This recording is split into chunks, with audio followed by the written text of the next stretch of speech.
Oke, baik. Pada pembelajaran pada pagi hari ini, kita akan membahas mengenai mata kuliah anatomi ya. Anatomi itu satu paket dengan fisiologi biasanya ya.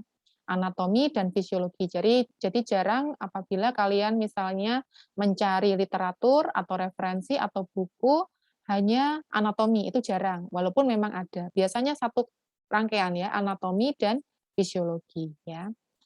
Di sini mata kuliahnya ada 2 SKS. Oke, baik. Kita akan mengenal dulu, istilah anatomi, ya. Anatomi itu berasal dari bahasa Latin, yaitu ada ana atau bagian atau yang memisahkan, dan ada istilah tomi. Jadi anatomi itu dari istilah ana dan tomi.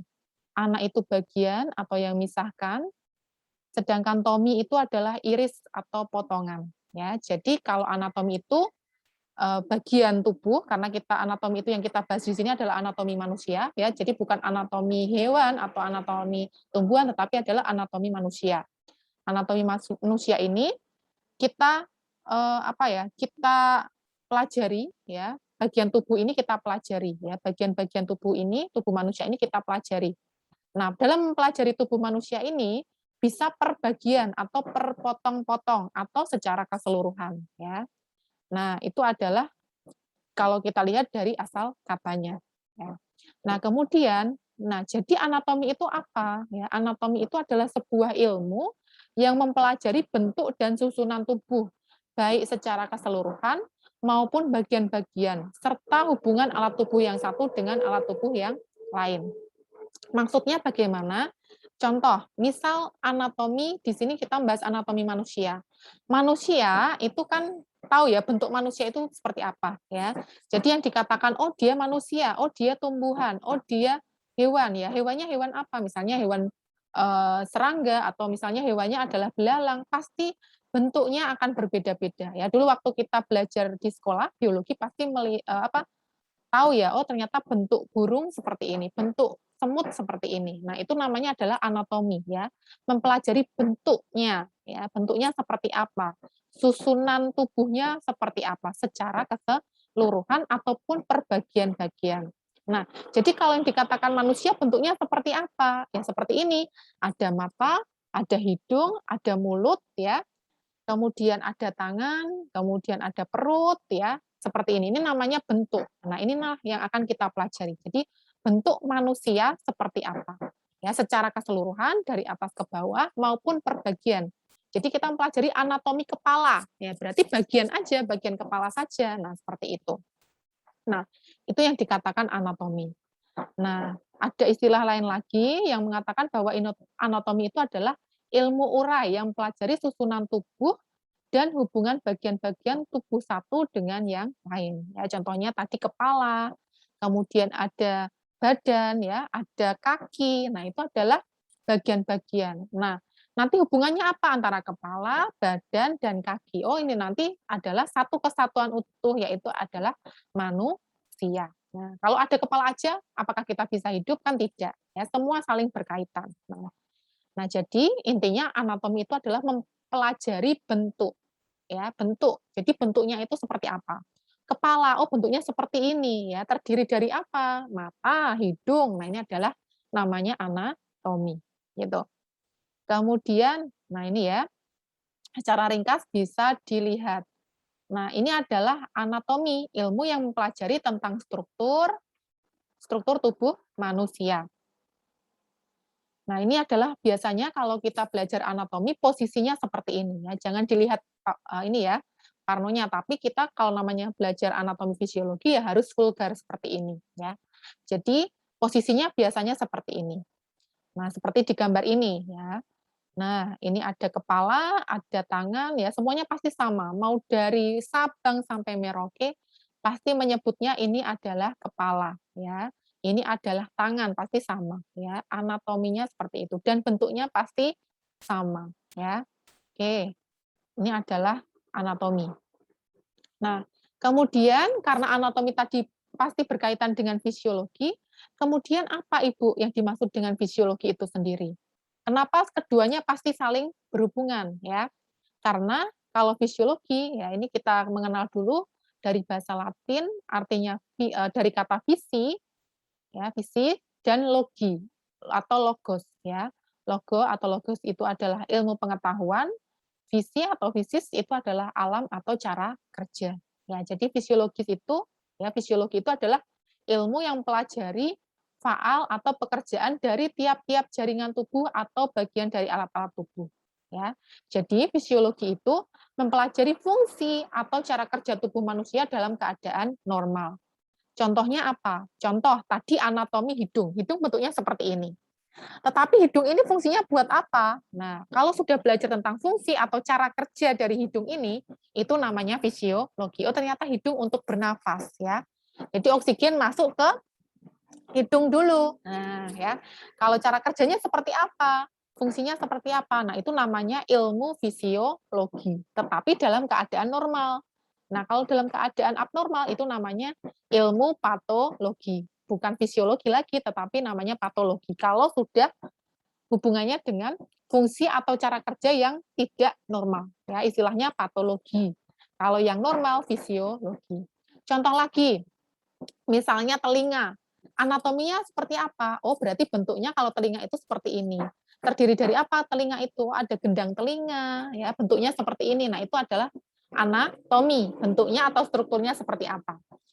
Tetapi kalau sudah mengarah, oh telinga itu fungsinya adalah untuk mendengar. Cara kerjanya seperti ini. Nah, itu adalah sudah bagian dari fisiologi, ilmu fisiologi. Jadi, kalau kita belajar anatomi, secara tidak langsung kita pasti juga akan belajar fisiologi. Ya, jadi tidak terpisahkan antara anatomi dan fisiologi.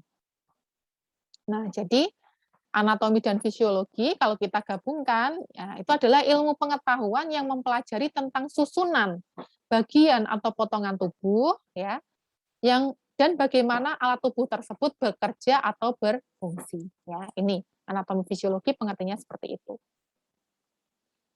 Nah, karena kita fokus untuk hari ini adalah belajar tentang anatomi, nah kita akan membahas lebih detail tentang anatominya, bukan ke fisiologinya, karena nanti fisiologi akan ada pertemuan yang berikutnya.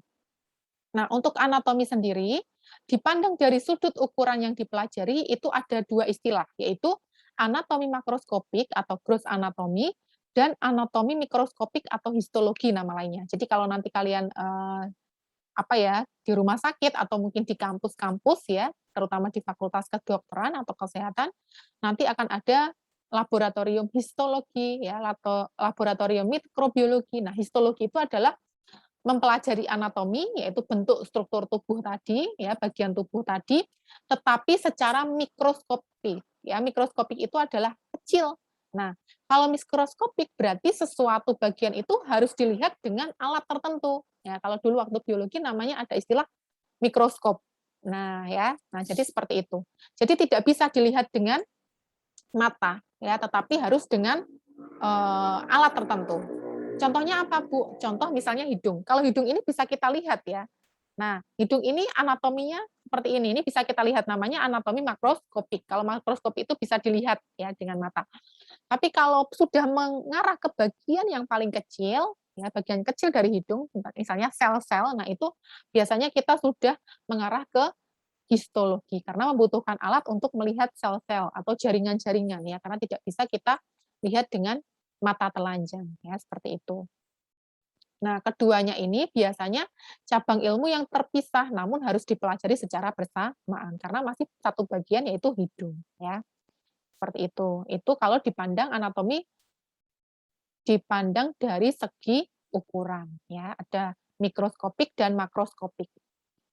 Kemudian kalau anatomi dipandang dari sudut pandang perkembangan atau pertumbuhan tubuh. Nah, itu atau biasa kita kenal dengan anatomi perkembangan. Contohnya apa, Bu? Nah, contoh adalah embriologi, yaitu ilmu yang mempelajari embrio dan fetus, mempelajari perkembangan prenatal. Contoh, ya, manusia ini kan bentuknya tidak persis seperti ini terus selamanya. Pasti akan mengalami pertumbuhan, ya. Contohnya bayi ukurannya seperti itu, bentuknya seperti itu, ya. Kemudian berkembang lagi menjadi anak. menjadi remaja, menjadi orang dewasa, menjadi lansia. Pasti bentuknya atau strukturnya akan berbeda tubuh itu. Nah, ya. Nah, kalau embriologi ini mempelajari tentang dari mulai fetus, yaitu dari mulai di dalam kandungan, si janin tadi, ya, si anak belum jadi bayi ya, masih janin, berupa janin, yaitu berada di dalam kandungan, atau kita istilahnya adalah embrio atau fetus, sampai dia nanti lahir. Nah, itulah yang dikatakan ilmu embriologi. Bentuknya seperti apa sih? Oh, kalau misalnya ibu hamil, janinnya itu masih usianya kehamilannya 1 minggu, 1 bulan, 2 bulan, nanti sampai 9 bulan, itu bentuknya seperti ini. Pasti akan berbeda. Nah, itu yang dinamakan embriologi. Sampai nanti bayinya lahir atau janinnya tadi lahir, menjadi bayi baru lahir. Nah, itu yang dikatakan ilmu embriologi. Berarti kalau remaja sudah tidak termasuk embriologi, Bu? Tidak, karena namanya embriologi dari mulai embrio atau fetus di dalam kandungan pada masa hamil sampai bayi itu lahir. Ya, itu saja. Nah, kalau yang sampai anak apa, Bu? Nah, kalau sudah mempelajari anak, ya, dari lahir sampai ini, anak, itu nanti namanya pediatrik anatomi, ya, ilmu yang pelajari struktur tubuh anak postnatal. Jadi anak setelah lahir, ya, itu sudah bayi namanya. Nah, itu kita mengenal istilah anatomi pediatrik, ya, pediatrik itu anak, ya. Nah, kalau untuk mempelajari tentang malformasi kongenital, ya, suatu keadaan kelainan, ya, kelainan pada saat melahirkan, ya, kelainan bayi baru lahir, nah itu dikatakan dengan ilmu teratologi, ya, ilmu yang mempelajari malformasi kongenital, ya, itu. Nah, kemudian itu adalah kalau dilihat dari anatomi berdasarkan perkembangan. Nanti kalau ukuran ada makroskopik, mikroskopik. Kalau dilihat anatominya berdasarkan perkembangan, tadi ya embriologi, pediatrik, dan teratologi. Nah, kemudian ada lagi ya anatomi yang dikatakan anatomi permukaan atau surface anatomi, ya. Itu adalah mempelajari anatomi dengan subjek dalam keadaan hidup dilakukan dengan cara palpasi, perkusi maupun auskultasi. Maksudnya gimana, Bu? Maksudnya anatomi permukaan itu adalah misal kita mau melihat struktur atau bentuk organ yang ada di dalam tubuh. Nah, ini tidak bisa kita lihat ya, tidak bisa kita lihat, mau pakai mikroskop juga tidak bisa. Nah, sehingga ada namanya anatomi permukaan. Jadi seakan-akan organ yang ada di dalam tubuh ini terlihat di permukaan tubuh. Nah, caranya gimana, Bu? Bisa dengan meraba ya. Oh, kalau misalnya ginjal ya, itu posisinya ada di sini, di perut bagian bawah ya. Atau misalnya posisi apa ya? Nah, ini adalah misalnya kalau ini ya, aduh saya nggak kelihatan, misalnya saya dari taruh di bawah, misalnya posisi, nah ginjal ya, atau misalnya jantung. Nah ini posisinya berapa jari di bawah sini ya, di bawah bagian iga ya, misalnya seperti itu. Nah ini letak jantung, atau misalnya berapa jari di atas pusar. Nah itu adalah mungkin bagian empedu dan lain-lain ya, seperti itu. Yang bisa dilakukan secara perabaan ya, atau dengan cara perkusi ya. Pernah lihat ya dulu waktu kita periksa ke dokter kan pasti dokternya meraba. Meraba itu artinya gini, memegang ya, mengelus permukaan tubuh ya biar melihat oh bagaimana ini bentuknya. Bukan bentuk sih, maksudnya struktur. Ini kalau di sini itu ginjal ya, seakan-akan organ di dalam itu terlihat di permukaan. Atau dengan mengetuk. Oh, kalau bunyinya seperti ini, oh benar ini adalah lambung misalnya gitu. Ya, lambungnya normal enggak ini ya, atau dengan mendengar, berarti dengan alat stetoskop gitu ya. Nah, kemudian ada nama lainnya adalah radiologi anatomi ya. Jadi kalau kita pengen melihat organ di dalam tubuh, kita menggunakan alat yang namanya ronsen ya, ronsen. Ya, ronsen atau ya sinar X ya. Nah, itu biasanya kita tahu ya, oh untuk melihat paru-parunya normal atau tidak. Nah, itu kita suruh pasien tersebut untuk ronsen. Biar terlihat, oh paru-parunya bentuknya sudah normal, tidak ada bercak-bercaknya, misalnya seperti itu. Ya. Itu. Atau dengan USG, itu juga bisa menggambarkan anatomi. Oke, itu tadi adalah ilmu anatomi ya, berdasarkan macam-macam, ada ukuran, ada perkembangan ya. Nah, kemudian anatomi nanti bisa kita pelajari itu per bagian atau per regio atau per bagian ya. Yang kita tahu atau istilah lainnya adalah anatomi topografi. Ya, jadi kita mempelajari itu bukan secara keseluruhan dari kepala sampai ke kaki, tetapi kita pelajariannya per bagian. Contohnya apa, Bu? Oh, pada pertemuan ini kita akan bahas anatomi, ya, anatomi kepala dan leher. Jadi per bagian, ya, jadi kepala sama leher aja. Tidak membahas bagian yang lain. Atau pertemuan berikutnya kita membahas anatomi topografi khusus bagian badan atau bagian dada saja, ya, itu adalah regio. Atau hanya ekstremitas. Ekstremitas itu adalah kalau ekstremitas atas itu adalah tangan, ekstremitas bawah itu adalah kaki. Jadi alat gerak itu nama lainnya adalah ekstremitas. Itu. Atau kita mempelajari anatomi itu per sistem, ya. Kalau topografi itu per bagian, kaki kepala, ada tangan, kaki itu bagian, ya. Tapi kalau kita sudah mempelajari anatomi per sistem, nah ini beda lagi. Contoh adalah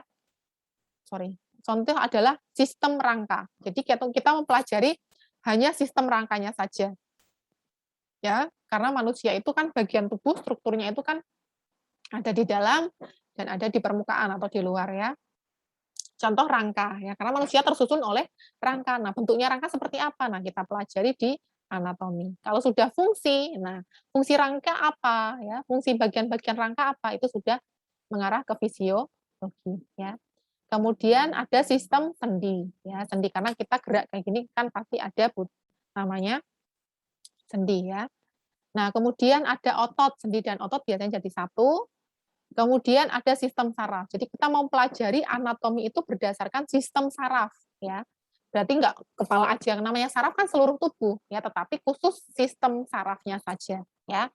Atau kita mempelajari anatomi per sistem pencernaan saja, karena pencernaan ada mulut, ada lambung, ya, seperti itu. Ada usus, ya. Nah, itu namanya kita mempelajari anatomi per sistem, ya. Kemudian ada sistem pernafasan, ya, sistem pernafasan, ada paru-paru, ada hidung, ya. Kemudian sistem sirkulasi, ada sistem perkemihan dan kelamin, sorry.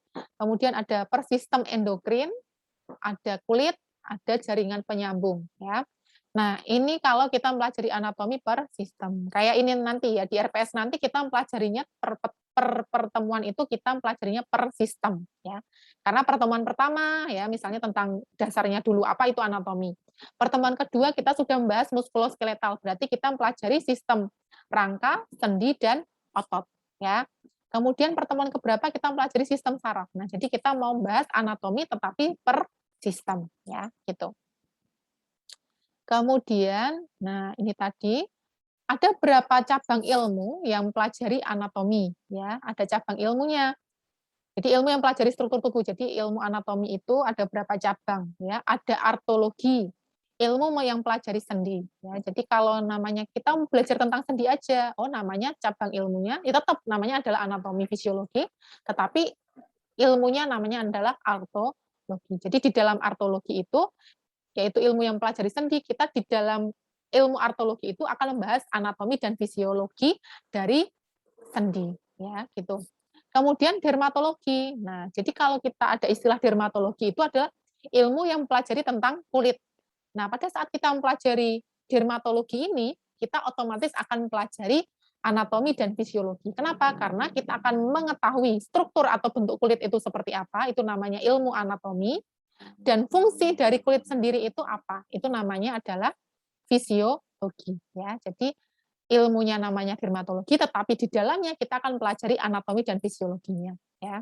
Kemudian kalau gastrologi itu adalah ilmu yang pelajari tentang saluran pencernaan, khususnya lambung dan usus, ya. Kardiologi ini ilmu yang pelajari tentang jantung. Saya yakin kalian nggak asing dengan istilah kardiologi, ya. Kardiovaskuler itu jantung, kardiologi itu ilmu yang pelajari tentang jantung. Nah, kardiologi itu nanti di dalamnya kita akan pelajari juga anatomi jantung seperti apa, bagian-bagiannya, termasuk bagian-bagian paling kecil, dan juga bagaimana kita akan pelajari fungsinya atau cara kerja dari jantung tersebut, ya. Kemudian ada cabang ilmu miologi atau ilmu yang pelajari tentang otot, ya. Oke, biasanya kalau ilmu itu belakangnya ada logi-logi ya, biasanya gitu. Oke, kemudian ada lagi neurologi, jadi ilmu yang pelajari tentang persarafan. Kalau oftalmologi, ilmu yang pelajari tentang mata, osteologi ya, kalian pasti sering mendengar istilah ini osteoporosis ya. Osteoporosis itu berarti penyakit ya, tapi kalau osteologi adalah ilmu yang pelajari tentang tulang. Ya kan pernah ya, saya mengalami osteoporosis, berarti ada kondisi penyakit yang berkaitan dengan tulang ya, karena tulangnya keropos misalnya ya. Oke, kemudian ada urologi, ilmu yang pelajari tentang saluran kemih dan reproduksi. Kenapa ini jadikan satu Bu urologi ini? Karena biasanya kalau kita lihat dari struktur anatomi, saluran kencing itu berdekatan dengan saluran reproduksi gitu. Nah, kemudian yang berikutnya adalah tentang struktur tubuh manusia ya. Jadi kalau tadi kan kita sudah belajar anatomi ya, anatomi itu adalah kita mempelajari bentuknya itu seperti apa ya, strukturnya seperti apa ya.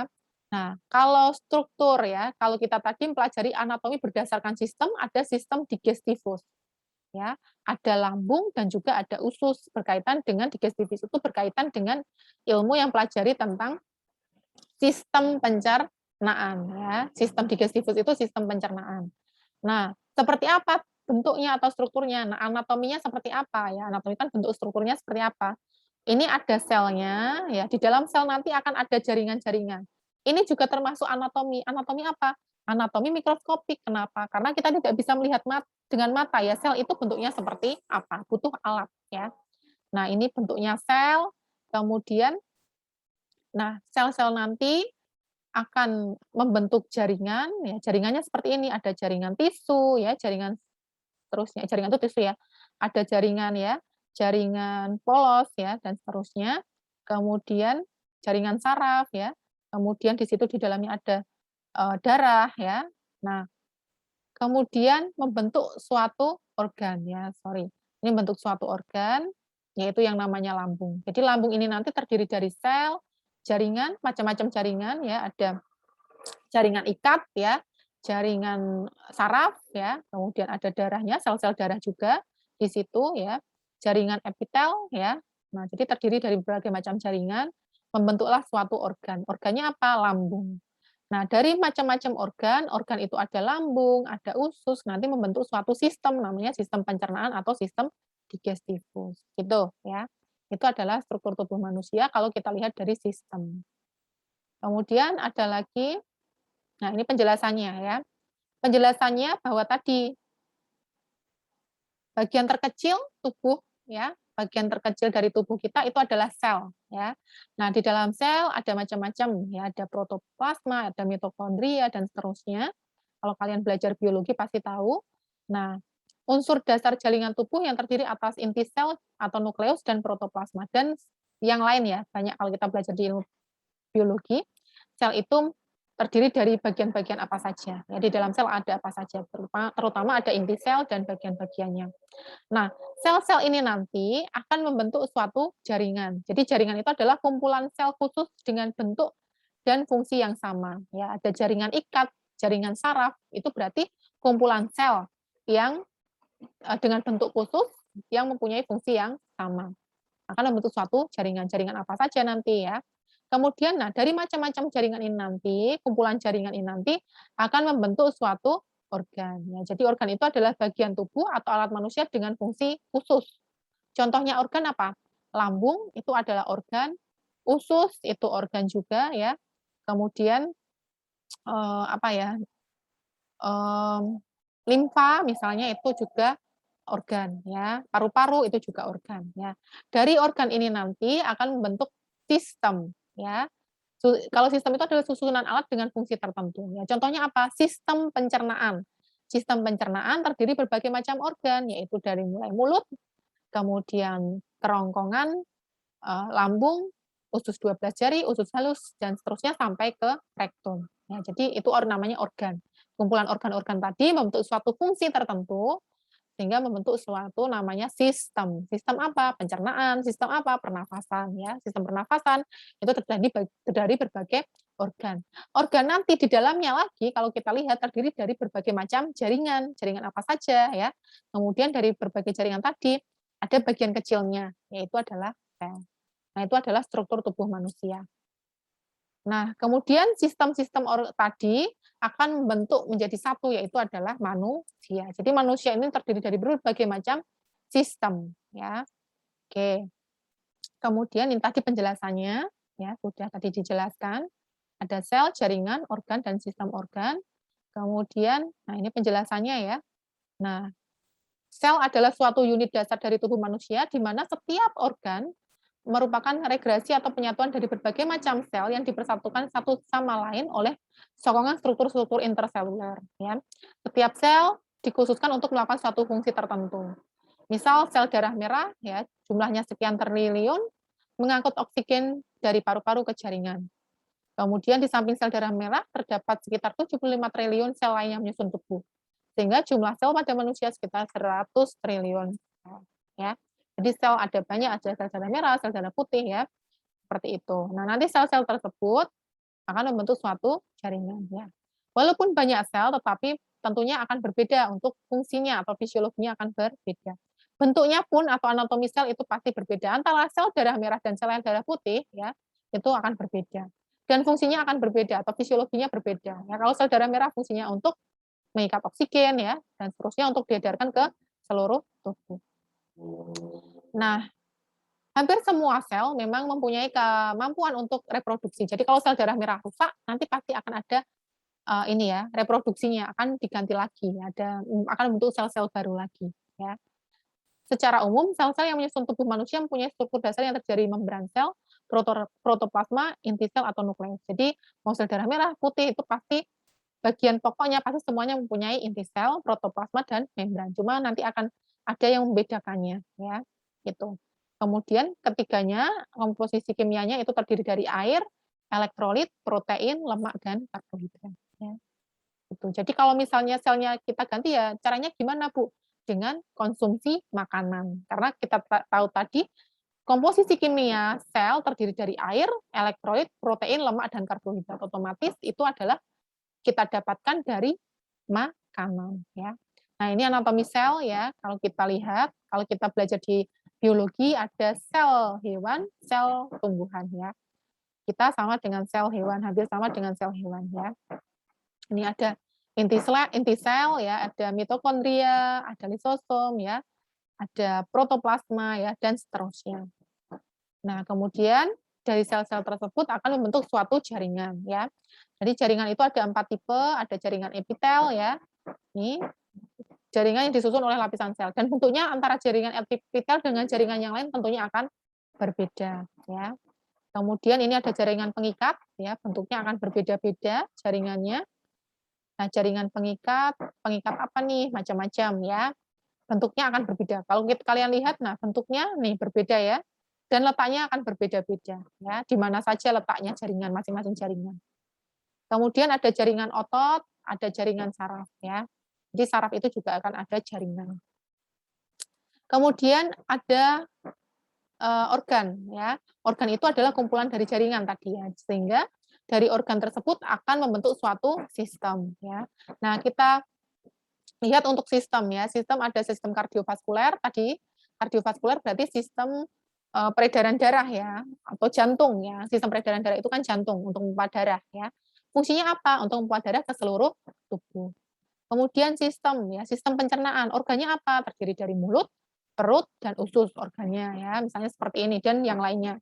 Kemudian fungsinya atau fisiologinya untuk apa sistem pencernaan ini? Untuk proses makanan ya, mengolah makanan ya. Kemudian ada sistem endokrin ya. Sistem endokrin ini fungsinya buat apa?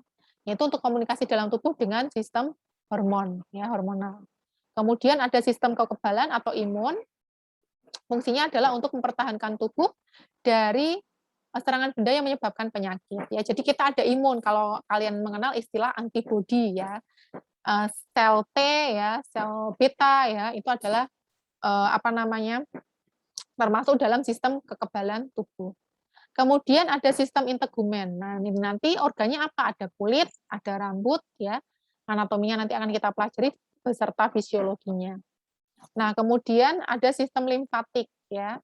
Nah, ini adalah struktur yang terlibat dalam transfer limfa antara jaringan dan aliran darah. Nah, ini biasanya limfatik ini berhubungan juga dengan sistem kekebalan ya. Oke, kemudian ada sistem otot ya. Sistem otot ya kita belajar otot ya, sendi di situ ada sendi ya dan sebagainya. Sistem otot, nah ini fungsinya buat apa? Yaitu untuk menggerakkan tubuh. Kalau tidak ada otot, sendi, kita tidak akan bisa bergerak. Kalau hanya rangka aja kita tidak akan bergerak, ya. Kemudian ada sistem saraf. Nah, sistem saraf ini, ya, kalau ada saraf, yaitu fungsinya apa? Mengumpulkan, mengirimkan, dan memproses informasi dari otak ke saraf yang lain. Nah, saraf nanti ada bagian-bagiannya, ada saraf pusat, saraf perifer, dan saraf otonom.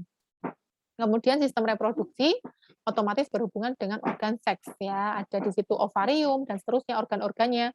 Nah, nanti akan membentuk sebuah sistem yang berfungsi yaitu untuk reproduksi atau mempertahankan keturunan, ya, bereproduksi, ya, menghasilkan keturunan seperti itu.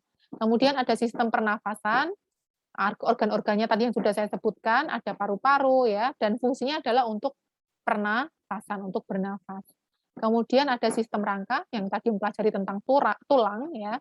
Kemudian fungsinya lagi nanti untuk apa? Ya untuk menyokong, untuk melindungi. Kalau kita tidak ada rangka, tidak ada tulang, ya kita kayak SpongeBob, ya, tidak bisa berdiri tegak, ya, tidak bisa duduk, ya, seterusnya karena tidak ada yang menyokong tubuh kita.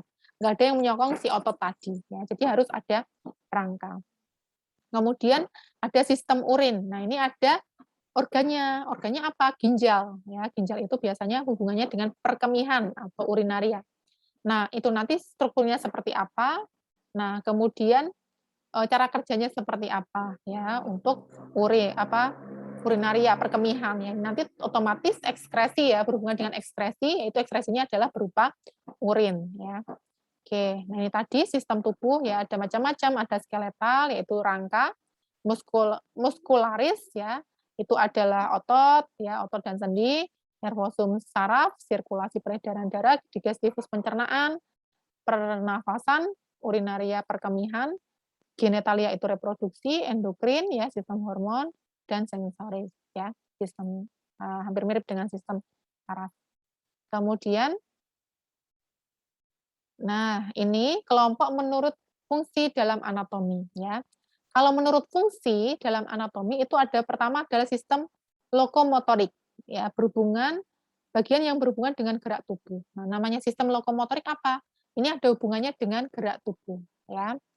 Kemudian ada sistem pembuluh darah ya. Jadi mencakup atau kita sebut dengan tadi kardio ya. Mencakup aliran darah ke seluruh tubuh manusia.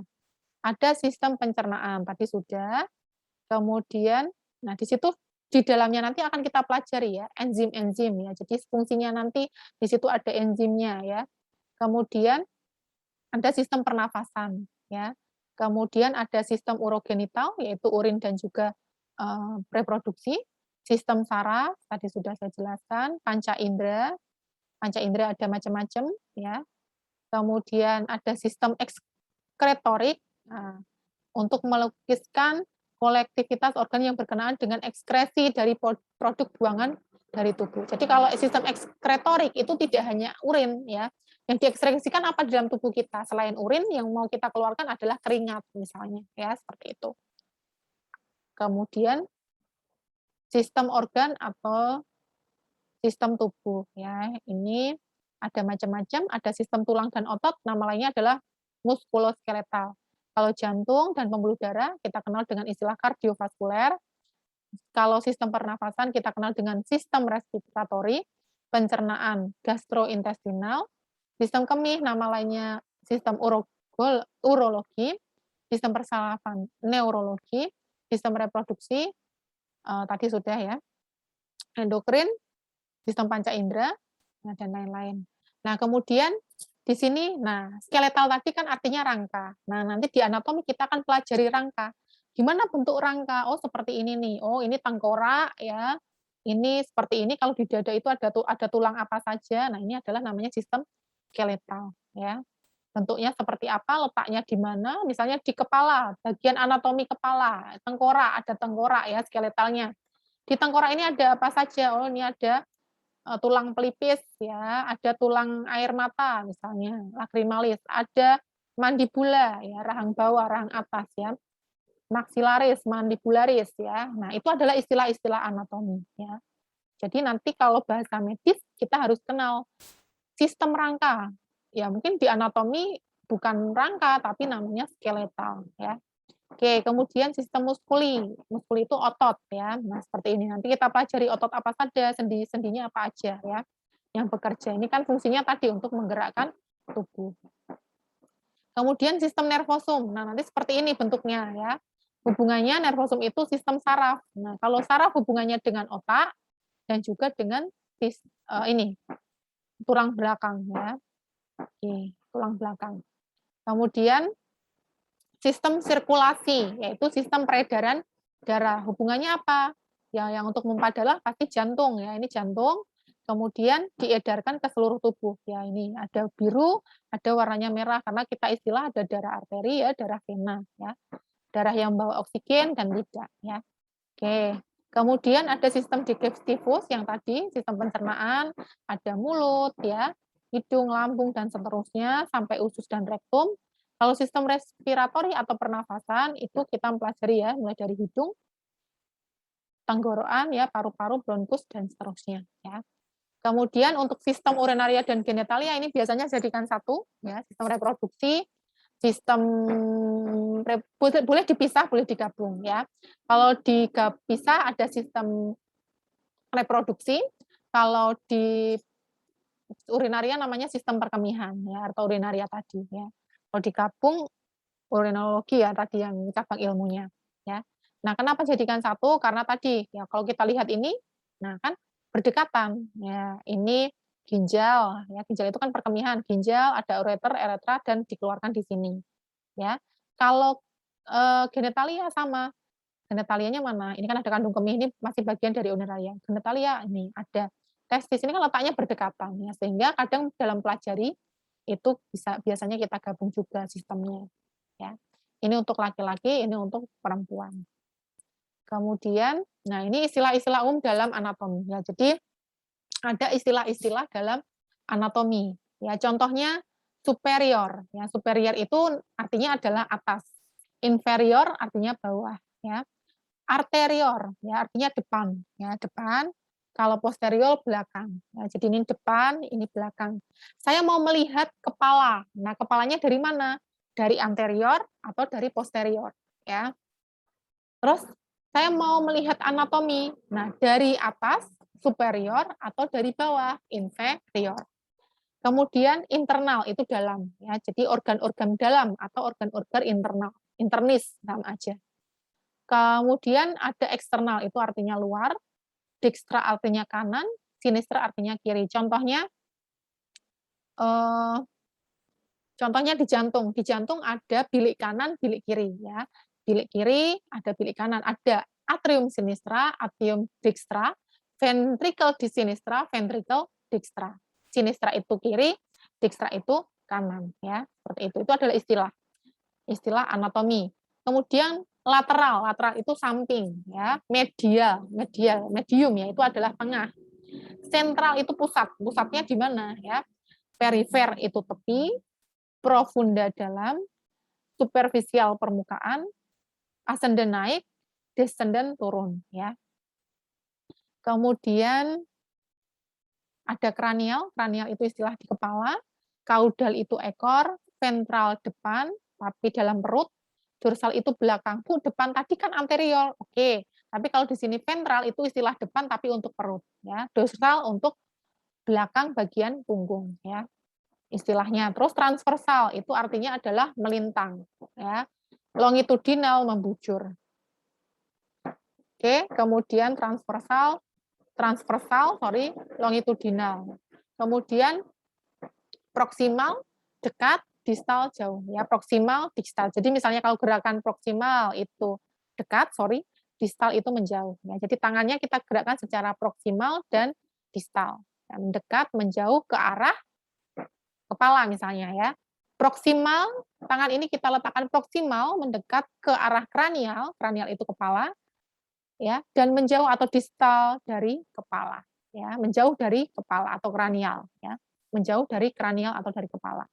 Apikal itu nama lainnya puncak, basal itu dasar, frontal itu depan, ya, depan tapi untuk kepala lebih ke arah tengkorak ya atau kepala, ya, frontal itu biasanya depan tapi untuk kepala, ya, os frontale ya. Jadi untuk kepala. Kan tadi di istilahnya bukannya depan itu anterior, iya anterior, tapi depan untuk perut namanya ventral, kalau depan untuk bagian kepala itu namanya frontal, ya. Oksipital itu belakang, kalau untuk kepala oksipitalis. Tapi kalau untuk punggung itu namanya dorsal. Kalau untuk istilah umum itu namanya posterior, ya, dan rotralis dan seterusnya nanti bisa dibaca sendiri ya. Jadi ada di kamus anatomi. Kemudian, nah ini ada bidang-bidang anatomi. Tadi kan kita mempelajari anatomi itu bisa dari topografi atau bagian-bagiannya, bisa kita pelajari juga anatomi itu berdasarkan sistemnya. Yuk kita belajar anatomi sistem pencernaan ya. Nah, sekarang saya mau belajar. Yuk pertemuan sekarang kita belajar anatomi topografi. Berarti kita mempelajari anatomi per bagian. Bagian apa dulu? Oh, kepala dulu ya. Besok kita bahas badan ya, itu ya. Jadi macam-macam, mau dilihat dari sudut pandang mana. Nah, kalau kita misalnya mempelajari anatomi berdasarkan bidang atau topografi, nah kita tentu akan mempelajari istilah-istilah ini ya. Ada istilah median, ada istilah horizontal dan ada istilah horizontal dan ada istilah frontal. Maksudnya bagaimana, Bu? Jadi kita mau melihat kepala. Kita mau melihat kepala itu dari median. Median itu bidang tengah. Jadi kalau misalnya kita melihat kepala bentuknya seperti ini. Apabila kepala itu saya belah, nah saya belah secara median, median itu membelahnya seperti ini. Jadi ada bagian kanan, ada bagian kiri, memisahkan antara kanan dan kiri. Jadi motongnya gini, ya. Ini motongnya. Ada bagian kanan, ada bagian kiri. Ini anatomi, bentuknya seperti ini, mirisnya. Akan pecah menjadi dua. Nah, nanti pecahannya ini kita pelajari. Nah, gitu ya, pecahannya kita pelajari. Nah, tetapi nanti akan beda bentuknya kalau kita membelah seperti ini, akan berbeda bentuknya. Atau kita mau melihat kepala dengan bagian horizontal, ya. Horizontal itu gimana? Seperti ini motongnya. Jadi ada bagian atas dan bawah. Kalau median tadi gini, dari kanan dan kiri membagi kanan dan kiri. Kalau horizontal atau transversal baginya gini. Gini. Gini ya, gini. Atas dan bawah. Gini median, kanan dan kiri. Kemudian kalau horizontal atau transversal kita baginya gini. Ini nanti bentuknya akan berbeda ya, atas dan bawah. Nah, kemudian ada lagi frontal. Kalau frontal itu membagi tetapi gini, depan dan belakang. Gini, kita iris gini. Ada depan dan belakang. Otomatis depan ini ada hidung, ada mulut ya. Kalau bagian belakang apakah ada mulut juga? Tidak akan ada ya, gitu. Jadi kita mau melihat bagian kepala, tapi mau kita bagi-bagi lagi. Bagi-baginya gimana? Mau baginya secara median, atau secara transversal, atau secara frontal. Ya, nanti akan berbeda strukturnya atau bentuknya. Ya, oke, nih. Kalau bidang median seperti ini, jadi membagi kanan dan kiri. Ya, garis hayalan bagi tubuh secara simetris, jadi harus sama. Ya, jadi bagiannya harus sama, bagiannya kanan antara kiri itu harus sama. Motongnya kudu podo antara kanan dan kiri. Ya, nah, kalau bidang sagital, garis hair yang sejajar bidang median. Jadi kalau misalnya kita mau membagi kanan dan kiri itu harus sama, harus simetris. Tetapi kalau kita membaginya nggak simetris, misalnya segini, ya kanan dan kiri tetapi beda ukurannya, lebih banyak yang kiri, itu namanya bidang sagital. Membaginya secara sagital, ya. Nah, kalau bidang frontal seperti ini, jadi membagi depan dan belakang, ya. Nah, kalau di depannya ini, nah kita lihat di sini ada dada, ada perut, ya. Kalau bagian belakangnya ada apa? Ada tulang belakang, ada punggung, ya, ada pinggang, ya. Nah, kan berbeda. Ini kalau kita membaginya berdasarkan bidang frontal, secara frontal. Kemudian kalau horizontal seperti ini, atas dan bawah baginya. Jadi kalau kita baginya gini, kalau kita lihat di gambar, kalau bagian atas, kalau setelah kita potong, bagian secara frontal, kita potong secara frontal, ada bagian atas bawah. Kalau atasnya ada kepala dan dada, kalau bawahnya ada perut dan kaki, ya seperti itu. Gitu ya. Nah, ini istilah-istilah anatomi, ada bidang median yang tadi sudah saya sebutkan, sagital, horizontal atau transversal ya. Kemudian bidang koronal sama ya. Nah, ini tadi median, jadi membagi kanan dan kiri harus sama. Kemudian ada frontal ya, Kemudian ada transversalnya sama, coronal sama frontal sama. Kemudian, nah ini ya, nih ya biar jelasnya ini. Kalau memotong kanan dan kiri itu simetris, nih namanya ini namanya median ya, median. Kalau yang sagital motong sama kanan dan kiri tapi bagiannya berbeda. Mohon sebentar, baterai saya agak habis, sebentar saya mohon izin ngecas dulu.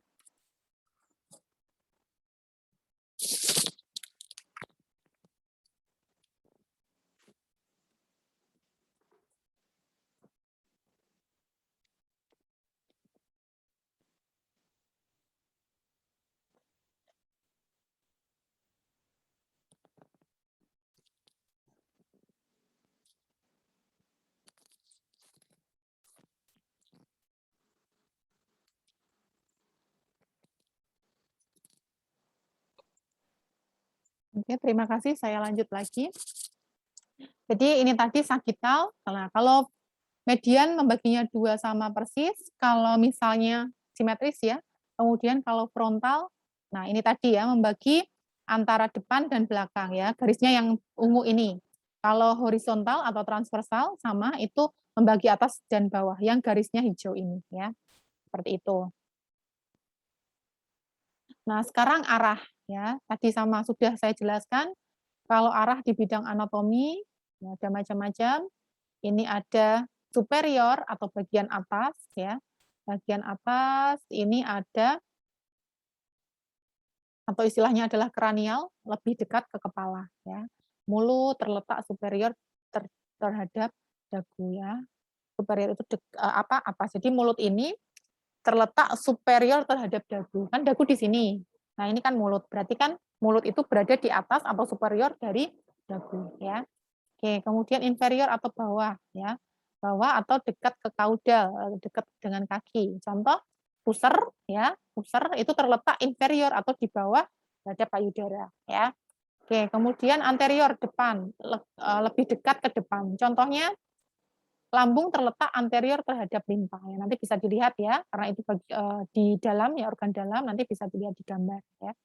Kemudian posterior belakang ya. Contohnya jantung terletak posterior terhadap tulang rusuk ya, dekat ke belakang.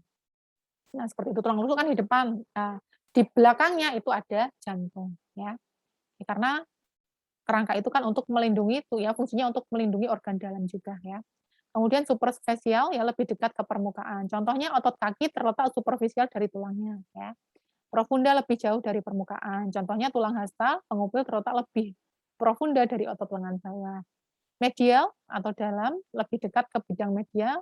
Contohnya pangkal lengan terletak medial terhadap tubuh ya.